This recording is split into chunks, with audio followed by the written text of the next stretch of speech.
You are here today to learn about Boundary Waters Connect and Bear Witness Media and a collaboration that we have undertaken.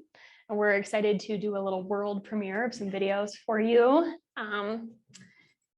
You are familiar with me, I think. My name's Lacey, but many of you know me. I actually introduced myself at Tuesday Group as a new Elyite. Probably a little less than 3 years ago. I moved to Ely about 3 years ago, mostly because my dear spouse, Eric, who many of you know, is obsessed with backcountry angling, whether it's through the ice or on open water in a canoe. But we had the opportunity to move to Ely because of him and his work with Bregus Northwoods Company. And I was eager to go along with that journey for entirely different reasons. I was really looking forward to stepping away from what I think of as the grind culture of the urban area where I was living and the work that I was doing, and was really eager to take this opportunity to enter a slower pace of life and engage my passions of reading / learning, writing, which is what all of these notebooks here represent, and cooking. You can see my strawberry rhubarb pie that I made for the Ely Folk School class. So that's a little bit about me personally, but professionally, before I moved to Ely, my background was in higher education. So my career was in helping college students learn, develop, and grow. And that work was community development work. And spoiler alert, foreshadowing, that is almost exactly the work that I'm doing now for Wilderness Edge communities in Northeast Minnesota. So how do you define community development? Well, promoting sustainable development, equity, social justice, and participatory democracy among a community by organizing, educating, and generally engaging those people in that place. And so I like the images here because they remind me of my inherent cheerleader qualities. I've always been driven. I wasn't a cheerleader. I was on the dance team. Thank you very much. Something very different. But I've always been very drawn to places where people are very proud of that place. And working in higher education was a great place for me to work because there's a lot of school pride, particularly in the schools that I chose to be a part of or work for. And maybe you can tell I have a lot of pride in being an Elyite and living in Northeast Minnesota and as part of these Wilderness Edge communities. And so although it was really scary to separate myself from that background, I'm finding a nice home for that part of me through this work that we'll talk more about in due time. Thanks, Lacey. Mm-hmm. My name is Matthew Baxley. I'm here because I am invested really in the power of story and the way that shapes how we know each other, how we know places, how we know ourselves. A little bit about myself. I was actually born in Dallas, Texas. My family moved to the driftless region of the Mississippi River when I was a middle schooler, and changed my life. I fell in love with the woods, with the water, started canoeing on the rivers in Wisconsin, and first discovered what my own joy for storytelling in high school through a media program. And this was about at the time when media was transitioning from actual tape on VHS to the digital world in the 90s. And so I actually was taking classes at high school when the VHS players went away and the digital cameras came onto the scene. And I started telling stories of my peers, making my first video and having it displayed at a talent show. But my life took a lot of different turns, but all in the realm of story. So I started doing environmental education as a young adult and did that for quite a few years until I decided to go for my master's degree in marriage and family therapy. So I spent quite a few years engaged in people's stories on a totally different level, on this very one-on-one relational experience where I was hearing stories all the time and learning that the way that we tell our stories shapes how we're seen in the world, and it shapes how we see ourselves, and it shapes what we put our energy and our passion into. So after a fairly, what I would call, harrowing experience as a family therapist down in the metro, I decided to relocate up to the Arrowhead. And that was probably about 7 years ago, and started a passionate relationship with the Boundary Waters, and discovered my own entrepreneurial spirit. A lot of folks that I've met have this sort of before and after story. So before they moved up to Northeastern Minnesota, and then their life after. And the way that the experience of moving up here really, for myself and for many folks that I've talked to, is a bit of a coming of age experience, where self-discovery is sort of amplified, and life takes on a new meaning and purpose. And that was certainly true for myself. I discovered my own intrinsic entrepreneurial spirit. I started a guiding company over in the Grand Marais area, guiding rock climbing and canoeing into the Boundary Waters. And it was really anything I could do to spend more time in the wilderness. That sort of ran its course, and about 4 years ago, I started Bear Witness Media. We'll talk a little bit more about that, but that is a part of my story of how I ended up here in front of you today. And it really is a combination of my love for wild places, my love for human stories, and my desire to be a part of shaping stories for us to kind of come into new meaning. And that's how Lacey and I connected. And that brings us to now. I don't know why this is not being my friend, but I think just a click.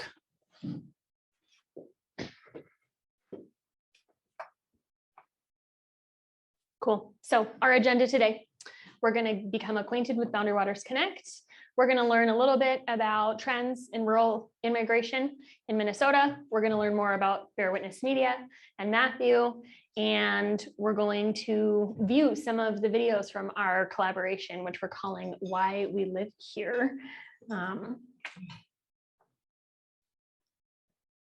So Boundary Waters Connect, fostering sustainable wilderness edge communities where you can live, work, and play, a program of Northeastern Minnesotans for Wilderness. So are you familiar with Northeastern Minnesotans for Wilderness? Yes. Wonderful. So you may recognize Northeastern Minnesotans for Wilderness as the parent organization to the campaign to save the Boundary Waters. And Boundary Waters Connect is a new program of NMW. So I think of, as the manager of Boundary Waters Connect, I think of Boundary Waters Connect as a sibling to the campaign to save the Boundary Waters. We have a shared lineage, we have shared resources and everything, but we have different functions, we have different objectives, we have different strategies. Really, one of the values of Northeastern Minnesotans for Wilderness is sustainable economies and prosperous communities. And we are striving for integrity as it relates to that value. And we want to play an active role in living that value and seeing sustainable economies and prospering communities. And so that's what then led to the development of the, Economic and Community Development Task Force within NMW. And so that started in 2019, and it started with a group of board members and staff members doing some research, understanding rural economic trends, understanding what civic leaders, legislatures, and local business leaders had to say about rural Northeast Minnesota's wilderness edge communities. And what they learned at the time, I wasn't involved yet, but it reinforced our understanding, something we know, right? Because we chose to live here, we choose to live here, that rural communities and wilderness enjoy a unique and mutually beneficial relationship. And so that eventually led to the establishment of Boundary Waters Connect as a program, because we know this is a special place and we want to share that story. So pieces of information that inform our initiatives and inform the work. We know that models for economic development change over time, and that we're familiar with the economic model of courting big industries to come into town and to bring jobs with them. That's a familiar model, and it works in some places, but there's other options, and a newer model that is becoming best practice for certain communities is a newer place-based model emphasizing new resident recruitment and retention. Because if you can get people into your community, they bring with them their personal networks, their intellectual capital, their resources, their interests, their entrepreneurial spirit. They may even discover it when they get here. Sometimes they're bringing jobs because we now exist in an economy where remote work is increasingly possible. And then, of course, once there's enough of them, then that means more jobs in the school, more jobs in the hospital, more jobs in the service industry, in the community, and so on and so forth.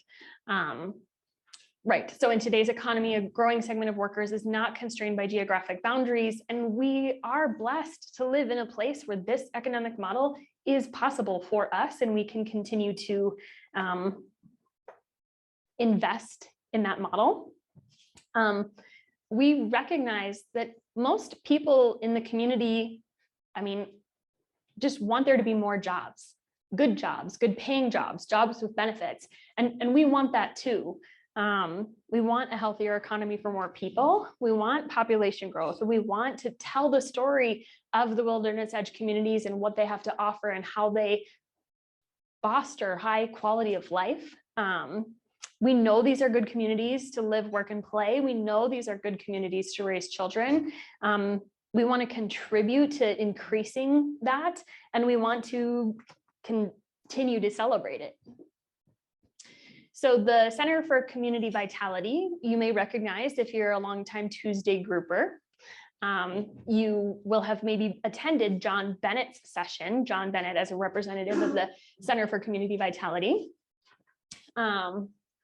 So they did, in 2019, they did a study called the Rural Movers Survey, and it just reaffirmed previous research in which they found that there is something they're calling a brain gain trend. So you may have been formerly familiar with the idea of the brain drain, the idea that young folks are leaving rural communities. And while that is something that does happen, there is conversely a trend of people in their 30s, 40s, and 50s returning or moving to rural communities. And we have an opportunity to do things to encourage those people who are thinking about relocating to think about relocating up here. And there's plenty of reason to do that. Nationally, over the past 2 decades, outdoor recreation and wilderness amenities have been the basis for economic growth in rural areas, statistically. And again, because we have this wilderness next to us, surrounding us, we are well positioned to leverage this model for economic growth. Can you help me out? Ooh, already, oh my gosh, how exciting. So let me just say, again, just reiterating the brain gain trend. And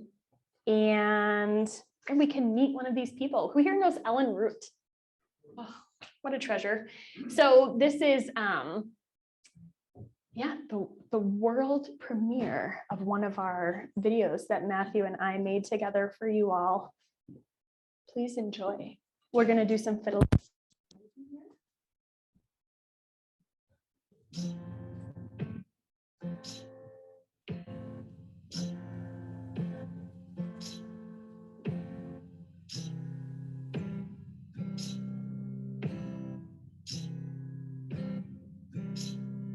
I am Ellen Root, and I am originally from Minneapolis. I've lived in northern Minnesota since 2007, and I do really love it up here.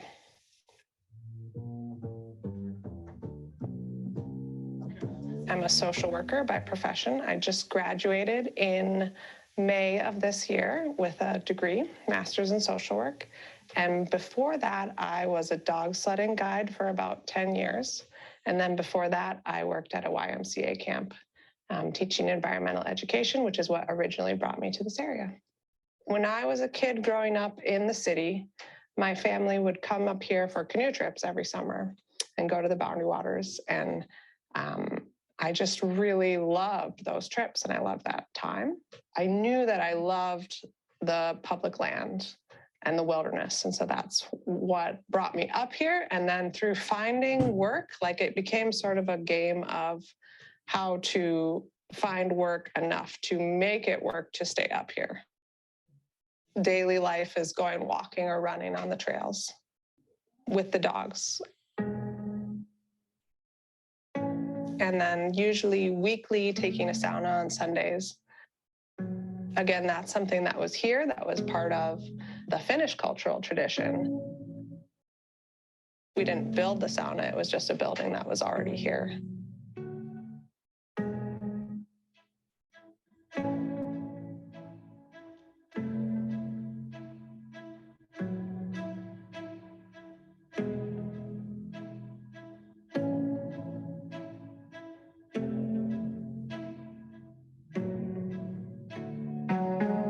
Being able to like build the ski trails, which are a work in progress that we've been working on since we stopped farming as much. But just having that place and being able to put that work in and then see it and take advantage of it by every morning going out and being in a walk and being in the woods and seeing what's changing. And I feel like it is truly a privilege to be able to experience the environment and see it through the seasons, see the changes. Through staying here, I've been able to learn skills of ways of being here that I wouldn't otherwise.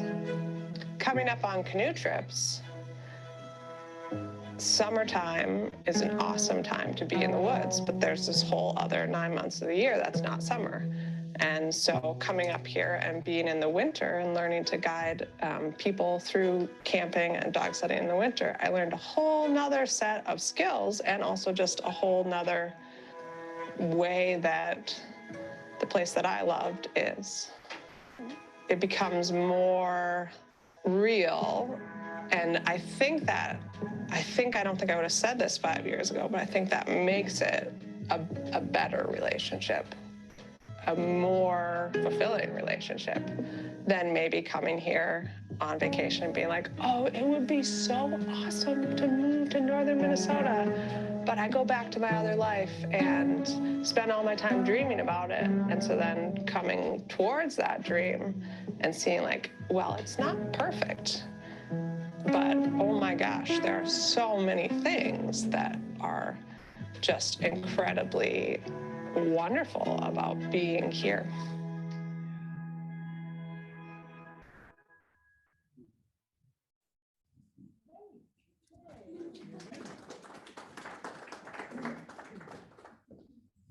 Thank you. Yeah, I just love that phrase she used, work enough to make it work. Who can relate to that, having moved up here, right? You piece it together because you want so badly to be up here. And we're just thinking that there could be a different way to approach the chicken and the egg conundrum of economic growth. That we can use some of our Finnish sisu grit and make it work up here and then grow the economy in that way by having more people. So if we know people are considering relocating, how do we get them to choose our area? Who here is a transplant? I married a girl. I think you're a transplant, but you get to decide how you identify. And I support you. Why did you choose Ely? What brought you here? And what made you nervous about choosing it? And what do you wish would have been in place to alleviate those nerves? And what would have made you feel more confident? Or what would have helped you do it sooner? And how can we answer those questions? And a lot of that is what we're hoping to work towards with Boundary Waters Connect. So more things we know. We know that people choose rural Northeast Minnesota for quality of life. A majority of new residents choose wilderness edge communities in part to live among people with similar values, which include access to outdoor recreation, closeness to nature, and again, that changed pace of life. In fact, and this is something the Center for Community Vitality, reiterated abundantly, was just that only 1/3 of recent newcomers chose their location primarily for a job. And additional information, which is quite relevant to the conversation, is that a 2020 Center for Rural Policy and Development study found that wages go farther in rural Minnesota. Yes, so the study is just basically saying we know that wages do tend to be lower in rural Minnesota, but that doesn't necessarily mean something specific about, it's not a one-to-one translation, and in fact, your wages go farther. Let me see here if I have the clicking ability. Yeah, cool. And there are other trends that kind of inform the future here, which is the normalization of remote work, accelerated transition to online retail, localization of supply chains, and increased interest in lower population density. So those things kind of are encouraging for us as we move forward supporting this model of economic development. Additionally, we know that recreation amenities drive varied economic benefits. There's short-term benefits in terms of the tourism-related jobs, but there are long-term benefits as it relates to in-migration. Because we also know that vacation to relocation, that trend is real. It's also called the halo effect. Even just Steve Pregus the other day was talking about the Pure Michigan. Have you heard that? Have you seen a Pure Michigan advertisement, right? So that state is investing in tourism as a model for economic growth because it has an in-migration relationship. So people who visited a place in the last year are more likely than those who have not visited to perceive that place to be a good place to live, start a career, start a business, attend a college, purchase a vacation home, or retire. Minnesota is missing an opportunity. We should be purer Minnesota. Purer? More pure. More pure. Minnesota, more pure. I like it. We'll give you the credit. So Boundary Waters Connect, we just, Matthew's a storyteller, and just the other day we were kind of interacting remotely as we're able to do. And I just sent Matthew a little light bulb text message and said, I'm a storyteller too. Oh my gosh, this is a story we want to tell. So what does this mean for Boundary Waters Connect, all this information? Excuse me, I just don't want to forget anything. This information is informing what we say our strategy is for the future. And so we want to support efforts that promote economic development and quality of life, which means that we want to identify these instances, these compelling stories of in-migration, and share those and celebrate those. We want to continue to stay up to date on data, trends, and best practices among our peer communities who have the same challenges that we have, or similar challenges, and we want to learn from them and leverage what we learn to help enhance our community and our region. We want to take this research that we're doing of government, nonprofit support, and share that with other people. It can be overwhelming if you're looking for support. I have an idea. I have a newly budding entrepreneurial spirit. Where can I go to get help? That is overwhelming. The internet is massive. So how can Boundary Waters Connect collate, vet some of those resources and put them in an easily accessible place for our community members to access? And then can we provide opportunities for collaboration within our communities to foster innovation and networking? Specifically, these initiatives include, a concerted effort towards new resident recruitment. David Miller is my primary contact for the Economic and Community Development Task Force. And he will say that new resident recruitment is our North Star, the North Star of Boundary Waters Connect. And so that thus comes in the new resident Why We Live Here video project. We're working on a welcome wagon type program. We don't have a name for it yet, but I think people tend to be familiar with the welcome wagon concept because the idea of feeling comfortable, affirmed, understood, seen, that feeling is, does anyone read Thich Nhat Hanh? Any, Zen and the Art of Saving the Planet? The being seen and being understood is what Thich Nhat Hanh would say is our deepest need. And if we can demonstrate to people that we are a community that does seek to see, understand, hear, and celebrate each other, which we know we are, that will bring people into our community and retain them. We do have the new Elyites program at Tuesday Group. Thank you, Elton, for continuing to facilitate that. So that's kind of our new resident recruitment strategy. We do community events. So Tuesday Group, Boundary Waters Connect is now the sponsor for Tuesday Group. As the Boundary Waters Connect manager, that is how I come to the work of coordinating Tuesday Group. But of course, there are a lot of collaborative partners in making that happen. So thank you to those of you who participate in that way as volunteers. We're looking forward to hosting a July 2nd party in the Pocket Park next to our new headquarters in the old Crapola World headquarters building. And then we do sponsor events out in the community as well. We seek to support businesses. We actually are so close to finalizing an agreement to continue to sustain sustain into the future the Society Hall Workspace, open plan co-working facility in the upstairs of the Northern Grounds Coffee Shop and Wine Bistro, so that we can do something concrete to ensure that more people have access to broadband internet. Because one barrier to in-migration is lack of high-speed internet for people who might want to live not in Ely proper, or who aren't, just lack of access to internet. So if we can say, yep, we know you have a place where you can access internet and work every single day from 8 a.m. till 5 p.m., maybe that is a barrier reduced for someone to move into our community. And then we'll be hosting professional development and other entrepreneurial related events in that facility. We support tourism. We're working on a collaboration with the Center for Global Environmental Education to revive their Boundary Waters Journey, which is a pocket app and installation piece around the area about the Boundary Waters.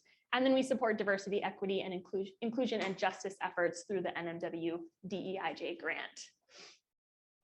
Wow, that was a lot. Thank you for listening. Matthew, want to take it over and talk about Bear Witness Media? Thank you. Sure, thanks. I should probably take that clicker from you. I suppose so.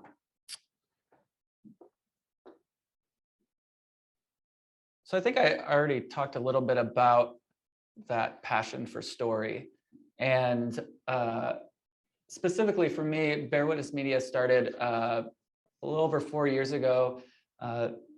Being based over on the other side of the Arrowhead, I started collaborating with the radio station over in Grand Ely, WTIP, to produce the WTIP Boundary Waters podcast. And being somebody, I don't know if anybody relates to this, but I moved up here to get away from things like technology and sort of have this general disdain for social media.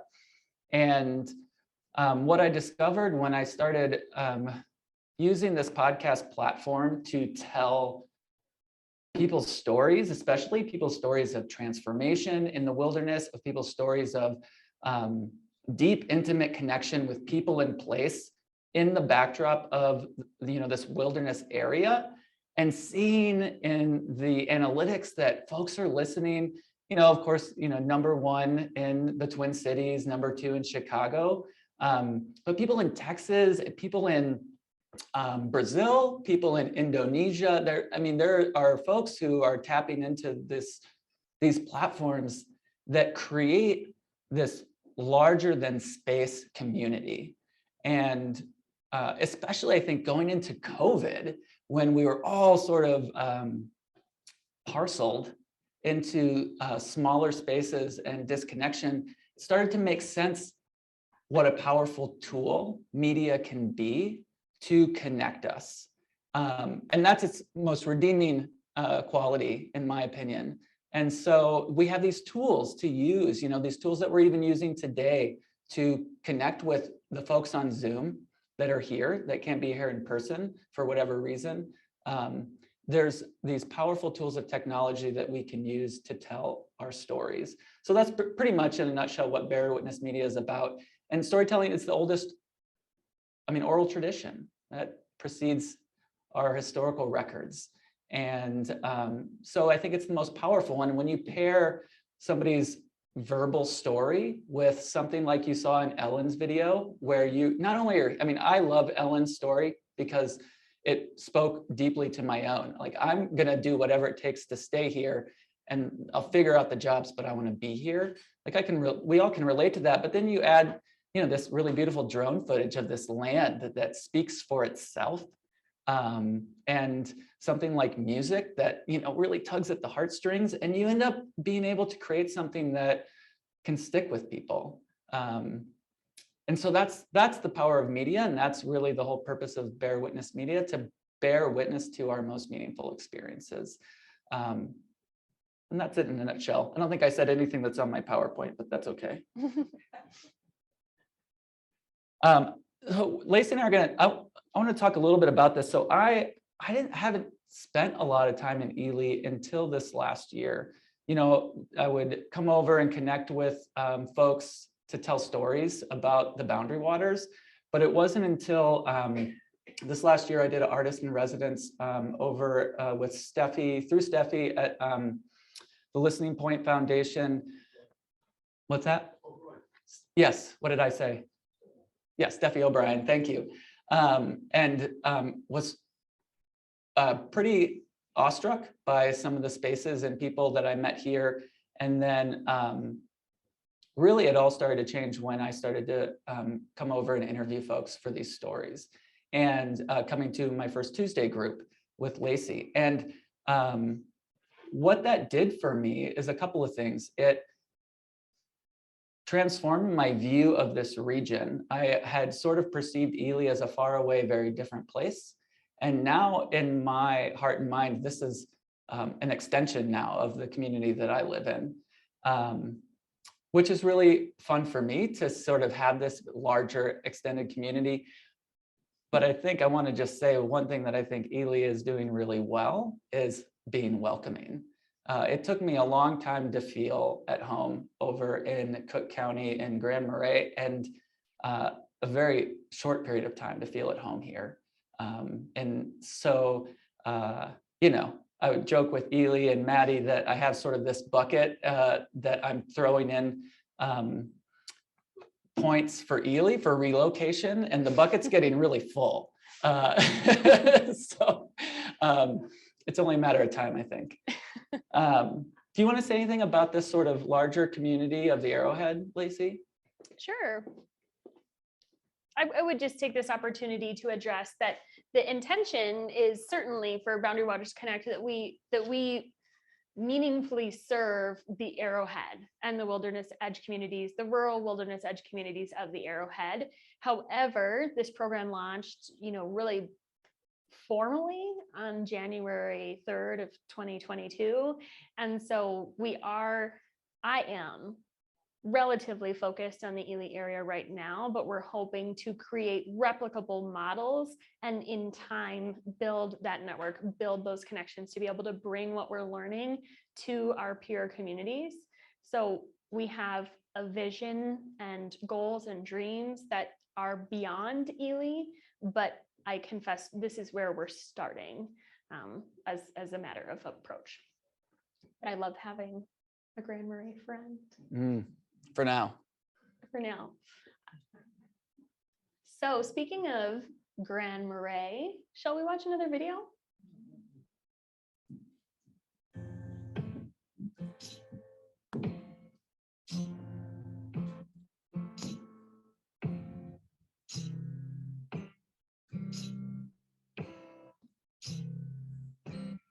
My name is Sven Hoagland. I live 20 minutes outside of Grand Marais on a little 60-acre sugar bush, about 1,000 feet above Lake Superior. I'm up here with my 2 kids and enjoying the heck out of being in this kind of setting, in this, you know, having some wilderness like right outside our back door, and super, super great access to it. And also just the ability to live pretty close to the land.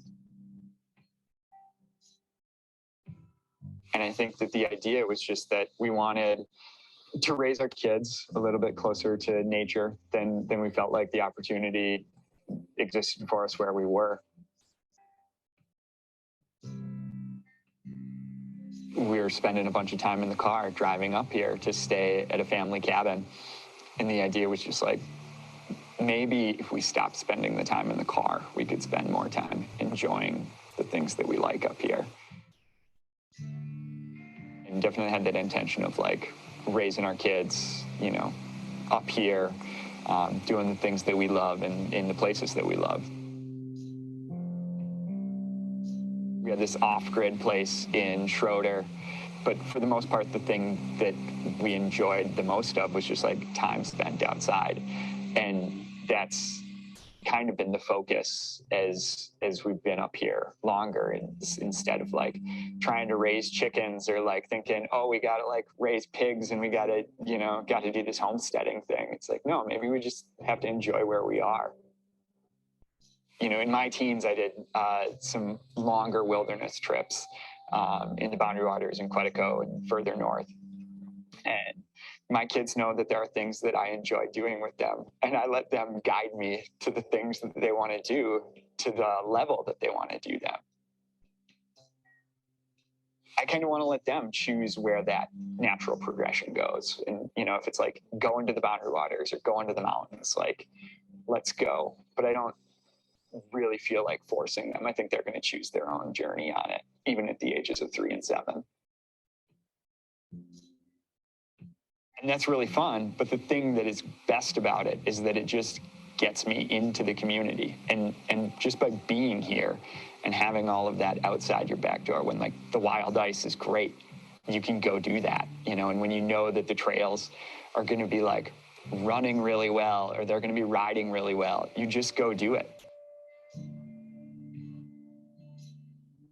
You have that opportunity just by being 20 minutes away from it instead of being 4.5 hours away from it, or in Denver at a sales meeting. And it's like a community that grasps onto those fleeting moments.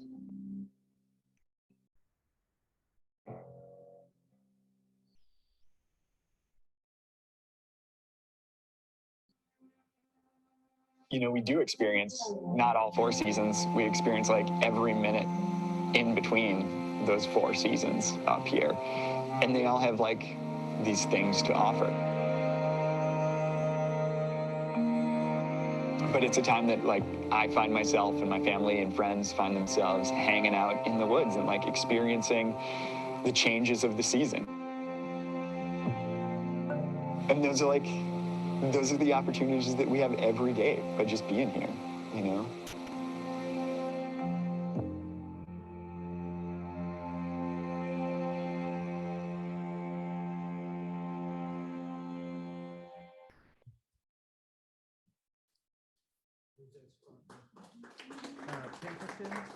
Pincushion Mountain.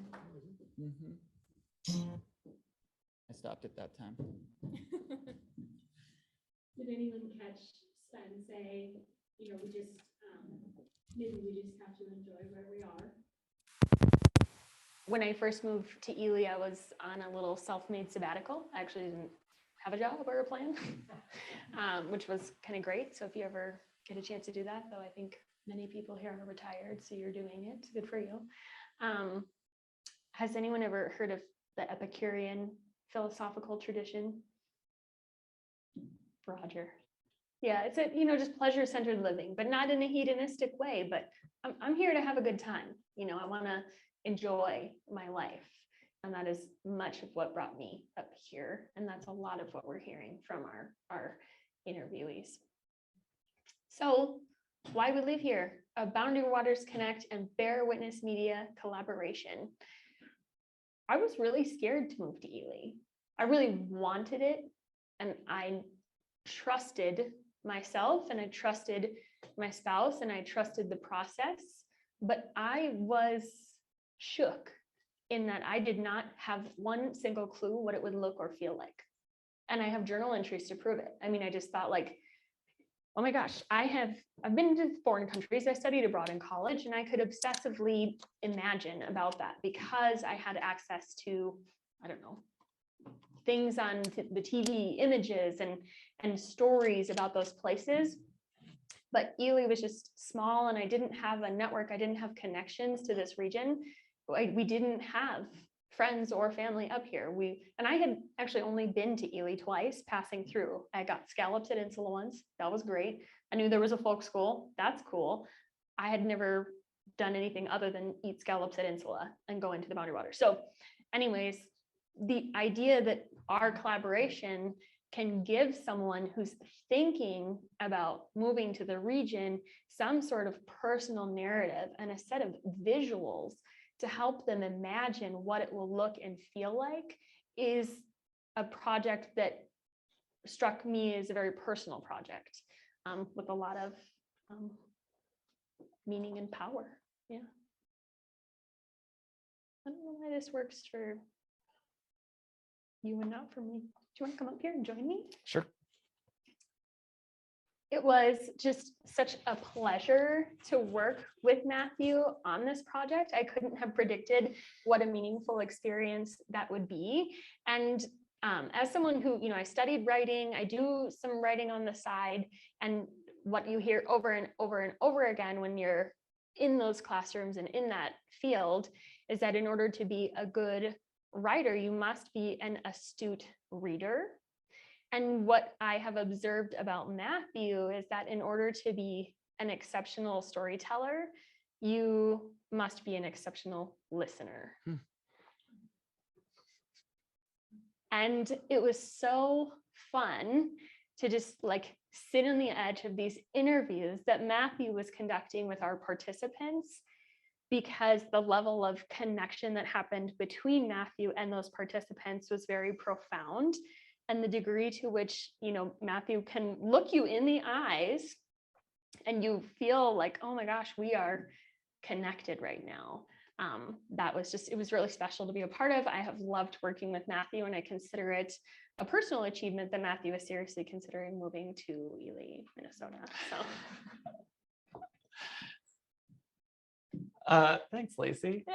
That's very affirming. I want to say one thing about those interviews is that was, so often, I think myself and folks we were talking to, sometimes we don't know our own story very clearly, or to boil it down to talking points for a 4-minute video. It's not a natural process. And so, Lacey and I sitting with these folks, sometimes for 45 minutes, an hour, sometimes more than an hour, flushing that story out and asking the right questions so that they find those elements within themselves that really were powerful and meaningful. That takes a lot of time, and it did take a lot of emotional, relational energy, but it was really meaningful then to hear that, and then a huge challenge to boil that down to something consumable in 4 minutes.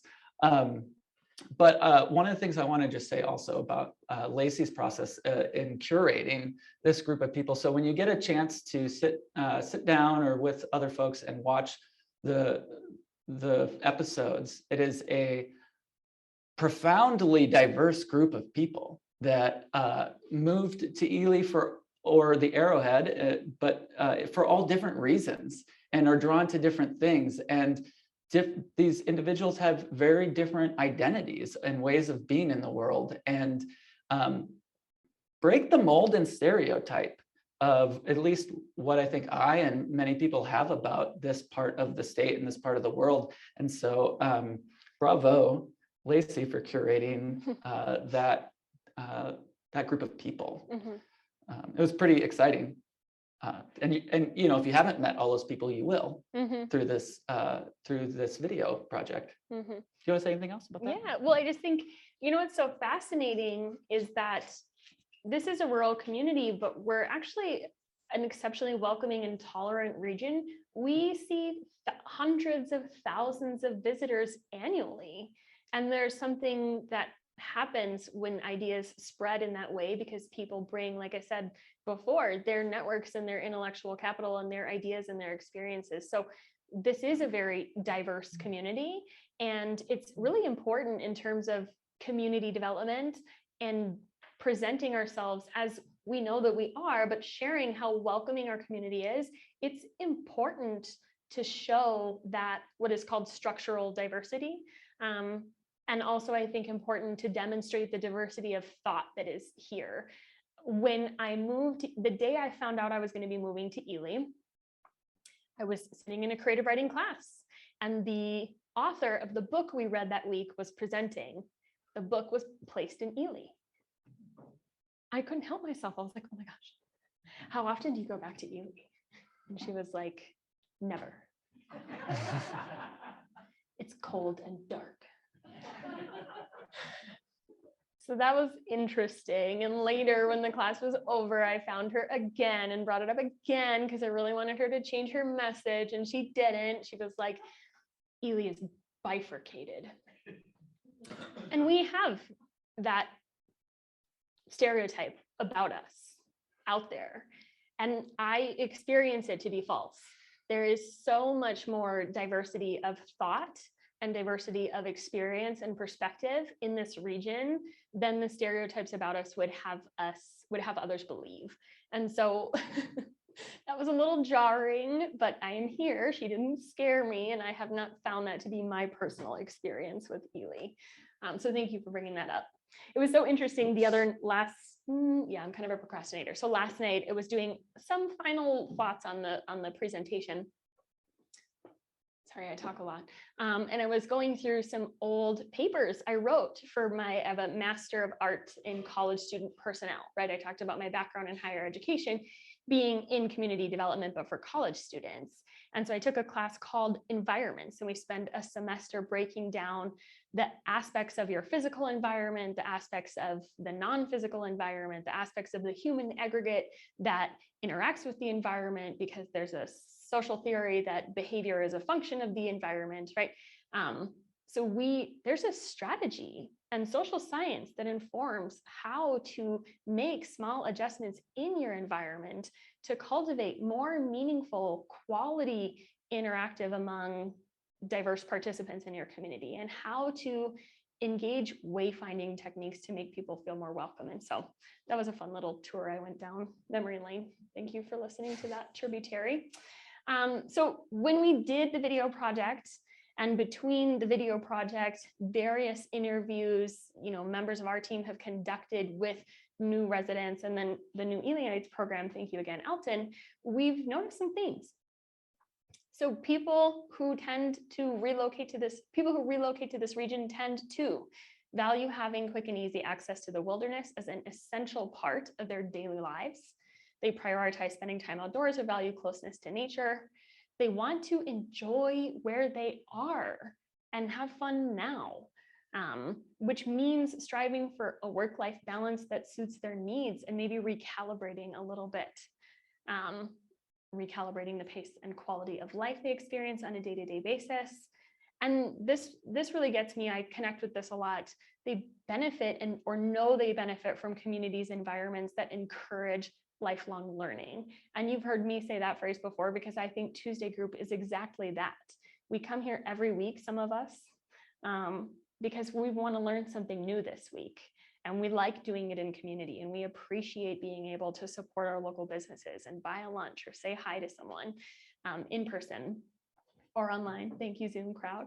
And we notice that people are seeking meaningful intergenerational exchange. And maybe that's going up to talking and hanging out with community elders, or maybe it's going down and saying, I don't have a child in the school system, but I'm really looking forward to attending the dance performance in the park.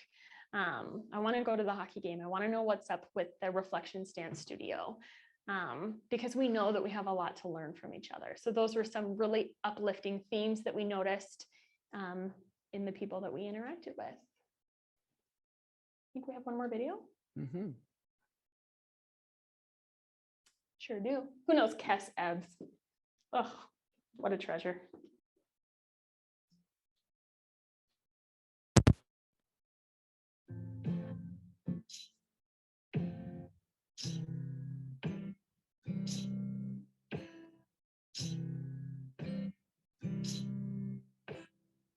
So I'm Kesley Ebbs. I'm from Jacksonville, North Carolina, and I came to Minnesota through the Conservation Corps Minnesota and Iowa. I found my way to Ely as a winter wilderness ranger initially. After that was wildland fire. And then I found myself staying here. I bought a house and started my own business here. But I really set a goal to get more involved in the community when I got here.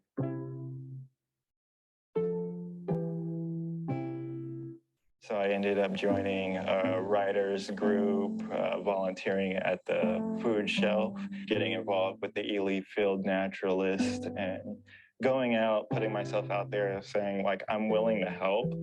There was like a lot of unexpected word of mouth connections that were being made. I got to meet people and they connected me to different people within different groups like Bill Teth with the Ely Field Naturalist. Just getting that level of involvement with the communities gave me roots here. People realizing, hey, we need help. We want to support you. We know you. We trust you. And that was really inspirational for me to keep going. And then I started the natural resource business, Growing Futures.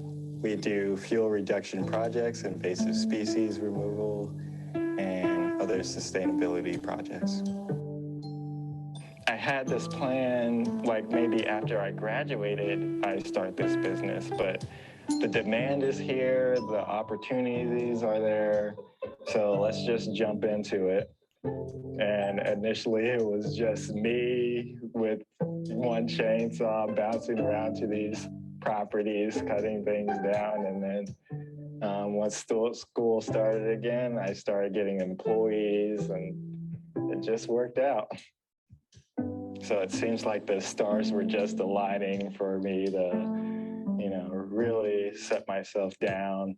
I ended up finding a house for cheap and I was like, hey, if I do this, I'm gonna have to stay around for a bit and I'm ready. If I'm ready for that commitment, I can make it work.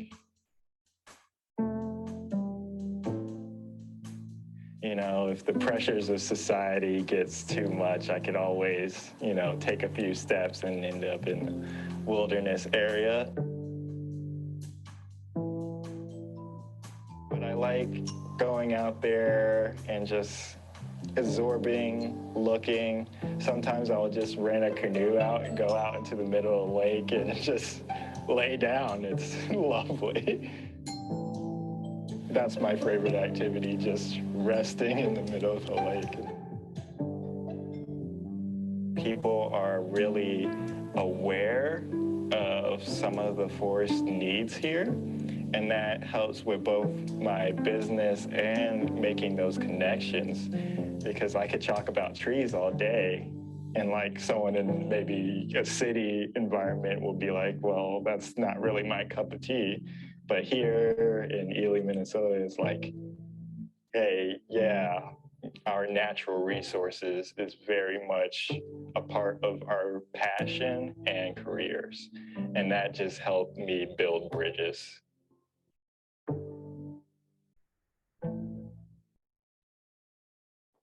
There are 4 more videos. So these are all on the Boundary Waters Connect YouTube channel. If you receive the Tuesday group email newsletters, you've been getting each week, there's a link to that YouTube channel. You can either click on the video that was in the last email, or you can click on the link to the YouTube channel. But there are 4 more videos that you can watch to meet additional area residents. However, me and my dear spouse, Eric, are featured in one of the videos. So you've probably heard everything I've said in that video 42 times from me before. But they can see you cooking a pie and talking about it. Yes, there's pie making and other fun activities in that video. So quick round of applause for Matthew, because Matthew made all those videos happen. And I'm just curious if anyone has any questions. Yes, Maddie. We have a question from Lawson over Zoom. Can you talk a little about how the goals of Boundary Waters Connect relate to wilderness and public lands protection, especially the boundary waters? Yes. So can we talk about how the goals of Boundary Waters Connect relate to wilderness protection, public land protection, especially the boundary waters? Absolutely. We think that the best argument in favor of protection in perpetuity is a healthy economy. We understand that it is economically based arguments that tend to be behind arguments in favor of what we would consider threats to the public lands or threats to the wilderness. And so we believe strongly that if we're able to do, all hands on deck, everyone on board doing what we can to help this economy grow and be more healthy for more people, that will then decrease the fervent quality of some threats to the wilderness. Yes. Yeah, thank you. Frederica, right? Frederica? Yes. So just a comment for the Zoom crowd in case they weren't able to hear why we live here. Let's get some children involved. Let's see where this concept can evolve, and let's include some education about the ecology and the environment. Paper mache moose answering questions about why they live here is a solid gold idea. How about moose puppets? Can we do moose puppets? Moose puppets are a viable option. Yeah. Mm-hmm. I do want to just clarify here that in case you're wondering, this is my favorite tree. It is the tree, well, you can't see it in this picture, but it's just a different angle from the same walk. But having, just a trail that I walk every day has given me just a really profound sense of home. So I just wanted to just go ahead and include that in the video. I will say that Boundary Waters Connect, again, is a new, growing, budding program, and we do and will have further need for volunteers as we develop the Welcome Wagon, quote unquote, not the official name, program, as we engage other ideas. If you have ideas, we want to hear those. So please do reach out to me at Lacey at neminnesotans4wilderness.org. If you want to hire Bear Witness Media to work on a project that you have going on for your personal or professional reasons, please email Matthew at bearwitnessmedia.com. All right, thanks, folks.